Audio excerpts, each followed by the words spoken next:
नमस्कार, आप देख रहे हैं के भारत न्यूज में हूं आपके साथ पुलकित शुक्ला। आइए रुक करते हैं आज के यूपी बुलेटिन की तरफ। पूरा मामला बहराइच जनपद के पयागपुर का है, जहां 3 महीने से रेप पीड़िता बहराइच और लखनऊ के बड़े अधिकारियों के चक्कर लगा रही है। बहराइच जिले में सुनवाई न होने के कारण पीड़िता लखनऊ के मुख्यमंत्री आवास पर न्याय की गुहार लगाने पहुंची। लगातार आरोपी पक्ष पीड़ित महिला और उसके परिवार पर सुलह करने का दबाव बना रहे हैं, तो वहीं पीड़ित महिला का कहना है कि अगर उसको न्याय नहीं मिला तो वो आत्मदाह कर लेगी। अब इसमें बहराइच जनपद के पयागपुर पुलिस की बड़ी लापरवाही बताई जा रही है। सवाल यह भी है कि आखिर रेप पीड़िता को कब मिलेगा न्याय, कब पूरा होगा मुख्यमंत्री का मिशन शक्ति। बाबूगढ़ थाना क्षेत्र के हाईवे का मामला है, जहां पर चलती हुई कार में आग लग गई। आग की लपटें इतनी तेज थी कि देखते ही देखते पूरी कार आग के में समा गई। अब जिसके कारण कार सवारों ने कूदकर किसी तरीके से अपनी जान बचाई। आपको यह भी बता दें कि कार गाजियाबाद से हापुड़ जा रही थी जब ये पूरी वारदात हुई।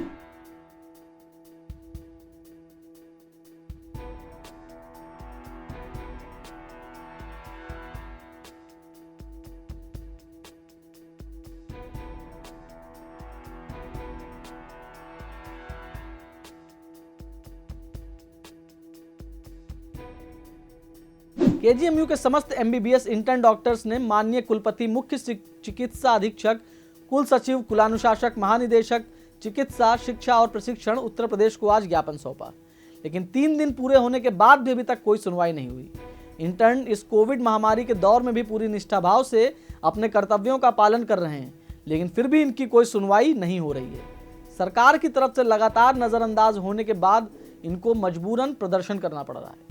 अब जानते हैं हम अपने संवाददाता मोहम्मद दाऊद से वहां की पूरी खबर के बारे में।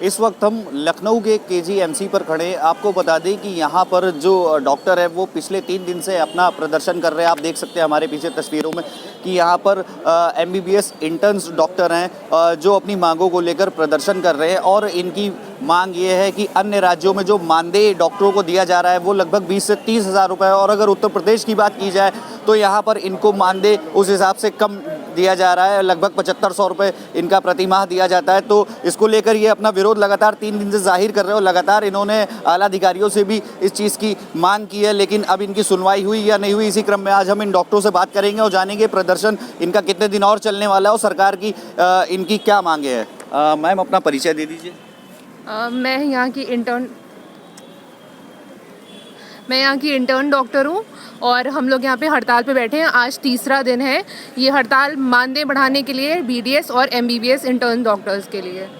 तो मैम, क्या कुछ मांगे हैं आप लोगों की सरकार से? हमारी तो सरकार से 10 साल से यही मांग है कि हमारा मानदेय बढ़ाया जाए, जो कि 7,500 प्रति माह है। दूसरे स्टेट्स के हिसाब से आप कंपेयर करेंगे तो ये एक मनरेगा वर्कर से भी बिलो है। We are not unprofessionals, we are professional workers here. So हमारी सरकार से यही मांग है कि हमारी सुने और हमारा मानदेय बढ़ाएं, जो कि 250 रुपये प्रतिदिन है, उसको कम से कम सेंट्रल के बराबर करी जाए। तो मैम, अगर आपकी मांगे पूरी नहीं हुई तो अगला स्टेप आपका क्या होगा? आप ही बताइए अगला स्टेप क्या होता है। हम सारी शांतिपूर्ण तरीके से हम सारे आला अधिकारियों से मिल चुके हैं, यहाँ तक कि अपने कॉलेज अथॉरिटीज़ से, डीजीएमई से, एमएस से, स्वास्थ्य शिक्षा मंत्री हैं, उनसे मिल चुके हैं। उसके बाद हम जब हर तरफ से सिर्फ मौखिक आश्वासन पाया है, हमने लिखित में अभी तक कुछ भी नहीं पाया है, तब हमारा ये आखिरी स्टेप था कि हमें अब भूख हड़ताल पे ही बैठना पड़ेगा, जिससे सरकार हमारी सुने।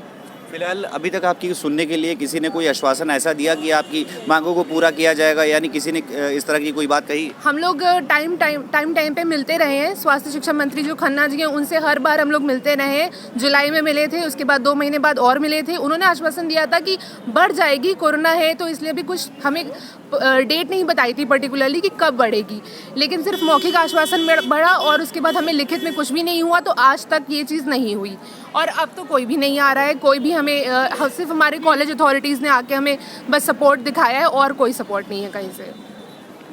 ये यहाँ के डॉक्टर है, जो इनकी मांग है वो उन्होंने बताया, किस तरह की समस्या का इनको सामना करना पड़ रहा है ये भी इन्होंने हमसे बताया। हमारे साथ और भी लोग हैं, उनसे बात करते हो, जानते हैं कि किस तरह की दिक्कतें। मैम अपना परिचय दे दीजिए। मेरा नाम डॉक्टर आयुषी है, मैं यहाँ MBBS इंटर्न हूँ। मैम किस तरह की दिक्कतों का सामना करना पड़ रहा है आपको इन मानदेयों को लेकर? हर तरह की दिक्कत का सामना करना पड़ता है। कोरोना काल चल रहा है, ऐसा तो है नहीं हम कोई कम ड्यूटी कर रहे हैं। हम आइसोलेशन वार्ड से लेकर के, होल्डिंग एरिया से लेकर के, आपका जो कोरोना कंट्रोल सेंटर है वहाँ से लेकर के PHC CHC हर जगह जाके काम कर रहे हैं। 7,500 रुपये में मास्क, सैनिटाइज़र, खाना पीना, आने जाने का किराया, हॉस्टल का रेंट कैसे हो सकता है आप ही बताइए। कब तक हम लोग अपने घर वालों पे डिपेंड करेंगे कि वो हमको पैसे दें, वो भी कोरोना काल में। हमारी मांगें बिल्कुल जायज़ हैं। पिछले 10 सालों से महंगाई बढ़ती गई लेकिन हमारा इंटर्नशिप स्टाइपेंड नहीं बढ़ा, जबकि कोरोना क्राइसिस की ही ड्यूरिंग सारे इंटर्न्स डॉक्टर का जो हमारा कॉपरेशन है, जो हम काम कर रहे हैं, जो हमारा हार्डवर्क है, उसको देखते हुए 23,000, 30,000, 31,000 हर जगह किया गया। तो यूपी क्यों एक्सेप्शन है? यूपी क्यों एक्सेप्शन है जब यहाँ की पॉपुलेशन इतनी ज़्यादा है? मैम अगर आपकी मांगे पूरी नहीं हुई तो अगला कदम आपका क्या होगा? क्या और इसके कुछ बड़ा प्रदर्शन होगा? अभी हमें हमारे जो रेजिडेंट डॉक्टर्स हैं उनका भी सपोर्ट है। अभी ये जो हमारा अनशन है इसकी कोई ड्यूरेशन नहीं है, निश्चित काल तक है, तब तक रहेगा जब तक हमारी मांगे नहीं पूरी होंगी। अभी 2 हमारे डॉक्टर्स हैं, डॉक्टर अविनाश और डॉक्टर योगेश अनशन पे बैठे। इसके बाद और भी डॉक्टर्स बैठेंगे और हम इसको और बड़े लेवल पे अनशन करेंगे। ये थे हमारे साथ वो डॉक्टर्स जो यहाँ पर प्रदर्शन में शामिल है। इनकी जो समस्या है इन्होंने हमसे बताई और लगातार इन्होंने आला अधिकारियों से और उत्तर प्रदेश सरकार से भी न्याय की गुहार लगाई कि इनकी जो मांगे हैं वो इनको पूरी की जाए और अगर इनकी मांगे नहीं पूरी होती तो आगे ये प्रदर्शन और जारी रहेगा। कैमरा पर्सन संदीप के साथ मोहम्मद दाऊद, के भारत, लखनऊ। कार्यालय में रहने वाले कर्मचारियों ने कांग्रेस प्रदेश कार्यालय में ताला लगा दिया। उनका कहना है कि कई महीनों से वेतन में कटौती होने से वो काफी ज्यादा परेशान हैं, इसलिए गेट पर ताला लगाकर धरने पर बैठ गए। आपको बता दें मौके पर भारी पुलिस बल मौजूद था, साथ ही साथ कांग्रेस के कार्यकर्ता व प्रभारी भी उनको मनाने में लगे हुए थे।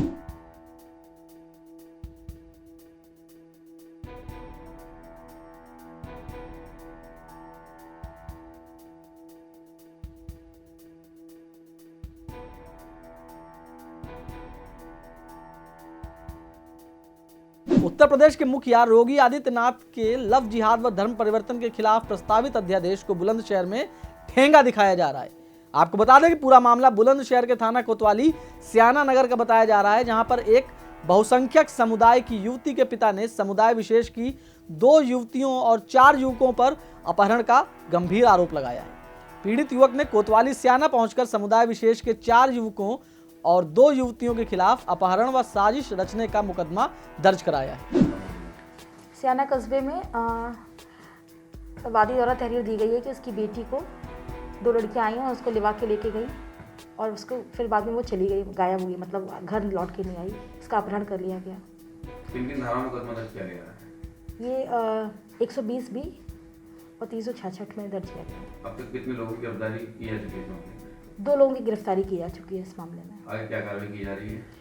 बाकी अभियुक्तों को तलाश की जा रही है, लड़की की तलाश की जा रही है, कई टीमें बना दी गई हैं, दबिश दी जा रही है। शक्ति भवन स्थित मुख्यालय पर कर्मचारी प्रदर्शन कर रहे हैं। संयोजक शैलेंद्र दुबे के नेतृत्व में कर्मचारी निजीकरण और पुरानी पेंशन बहाली, वेतन विसंगति सहित कई मांगों को लेकर के सैकड़ों की संख्या में कर्मचारी शक्ति भवन में प्रदर्शन कर रहे हैं। और टाटा को 49% सरकार के पास है, यानी अगर सरकार आज 2% इक्विटी खरीद ले तो दिल्ली की बिजली कंपनियां सरकारी हो जाएंगी। लेकिन अब जो निजीकरण हो रहा है 100%, अब उसे वह पैसा क्यों नहीं सरकार दिलाती पावर कॉर्पोरेशन को? इतनी ही मेहरबानी हमारे ऊपर करती है, हम बिजली खुद खरीद लेंगे, खुद बेच लेंगे, लेकिन 20,000 करोड़ रुपए सरकारी विभागों का। दूसरी मेहरबानी यह कर दीजिए हमारे ऊपर कि जो बिजली खरीद के चला रहे हैं निजी कंपनियों के साथ। राजधानी लखनऊ के दुबग्गा हरदोई रोड स्थित दुबग्गा बाजार में जब के भारत की टीम पहुंची और ग्राउंड रिपोर्टिंग कर बाजार का जायजा लिया तो जहां हमारे संवाददाता प्रदुम दीक्षित ने बिना मास्क के दुकानदारी कर रहे दुकानदारों से और खरीदारी करने आए ग्राहकों से बातचीत की। बातचीत में लोगों ने कई बहाने बताए। किसी ने मास्क को घर पर ही भूल जाने का बहाना बताया तो किसी ने कुछ और बहाना बताकर बातचीत को टालने का प्रयास किया। उत्तर प्रदेश राजधानी लखनऊ के इस समय मैं दुबग्गा बाज़ार में मैं मौजूद हूँ। मैं आपको बता दूँ, यहाँ पे आप देख सकते हैं कि कोरोना का तो कोई भय ही नहीं है। क्या खरीदने वाले और बेचने वाले दोनों लोगों को ये नहीं पता है कि इस समय कोरोना महामारी कितनी तेज़ी से लखनऊ में व अन्य जगह भी फैल रही है। उसी को लेकर के आज मैं बाज़ार में पहुंचा हुआ हूं, जहां पे आप देख रहे हैं कि यहां पे बिना मास्क के क्या खरीदने वाले क्या बेचने वाले सारे लोग घूम रहे हैं। किसी के मुंह पे कोई मास्क नहीं है। आइए मैं जानकारी लेता हूं। यहाँ पे हमारे साथ में मौजूद हैं जो बाज़ार में सामान बेच रहे हैं। अरे दादा ये बताएं, आपको क्या कोरोना नहीं है? है नहीं कहता, नहीं लग रहा है? अरे है नहीं कहता है। तो मास्क क्यों नहीं लगाए? अरे मास्क साहब लाइन नहीं आ जाऊंगा, 6 घंटे चले हैं। क्यों नहीं लाए? हाँ? अरे भूल गए ना। आप जानते हैं कि जब कोरोना चल रहा है तो आप मास्क क्यों नहीं लगाए? हाँ आ जाऊंगा, 6 लाइन है ये हमारे। लगाएंगे? ऐसे ही कई लोग हैं। आपको मैं बता दूं कि यहाँ पे और भी लोग मौजूद हैं। अरे भैया सुनिए, आप देख रहे हैं कि यहाँ पे ये देखिए दादा हैं। अरे दादा ये बताओ, मास्क क्यों नहीं लगाए हैं? भैया मास्क तो लगाए हुए हैं। कहाँ लगाए हैं? अमल लगा रहे हैं। अमल लगाए तो है। क्या आपको डर नहीं लगता कोरोना से? बिल्कुल डर लगता है तो क्यों नहीं लगा रहे हैं? भैया, लगाए हुए हैं। कस्टमर आ गया तो बस दौड़ने में लगे। दादी आप मास्क क्यों नहीं लगाए? अरे भैया हम लाए ना भूल अरे गए, लाए नहीं, लेकिन आप जानते हैं घरमा भूल गए भैया। अरे डर का मरक तो एक दफा है ही है। अच्छा, तो आपको डर नहीं है? नहीं, जैसे दादी बता रही हैं कि हमें जो है कोरोना से कोई डर नहीं है, मरना तो एक ही बार है, तो इसीलिए ये मास्क नहीं लगाए हुए हैं। इसी के साथ में काफ़ी लोग यहाँ पे बिना मास्क के घूम रहे हैं। के भारत न्यूज़ से प्रदम दीक्षित। किंग जॉर्ज चिकित्सा विश्वविद्यालय में centre for orthopaedic super specialities विभाग का शिलान्यास किया गया। इस कार्यक्रम में मुख्य अतिथि के रूप में चिकित्सा शिक्षा मंत्री सुरेश कुमार खन्ना मौजूद रहे। साथ ही साथ विशिष्ट अतिथि के रूप में राज्य मंत्री संदीप सिंह व मंत्री ब्रजेश पाठक भी मौजूद रहे। हमने डॉक्टर्स, सीनियर रेजिडेंट्स, सम्मानित बहनों और भाइयों,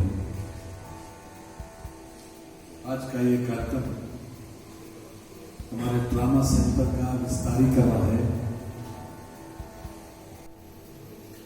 यहाँ पर उपस्थित